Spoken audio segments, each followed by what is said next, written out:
Nathula pass থেকে বেরিয়ে Maggi আর মোমো দিয়ে লাঞ্চ সেরে চলে আসি ছাঙ্গু লেক। আর এখানকার সিনিক বিউটি তো ভীষণ সুদিং, তবে ওয়েদার কিন্তু আমায় মোটেই স্বাদ দেয়নি। নাথুলা পাসে যা এনার্জি বেরিয়ে গেছে, ছাঙ্গুতে এসে সেটা ভালোই ফিল করেছি। ভীষণ ঠান্ডায় উপরের দিকে উঠতেও বেশ কষ্ট হচ্ছিল। এখন আমরা যাচ্ছি ছাঙ্গু লেকের রোপওয়ে রাইডে।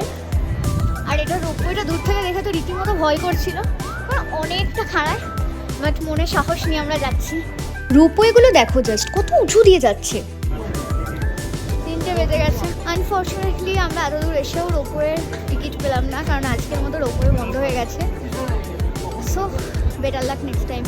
যা শুনলাম বাকিদের মুখে যে ওখানে অক্সিজেন স্যাচুরেশন ভীষণ কম, তো আই থিঙ্ক আঙুর ফল টক হতে পারে, বাট তাও যা হয়েছে ভালোই হয়েছে এখন মনে হচ্ছে।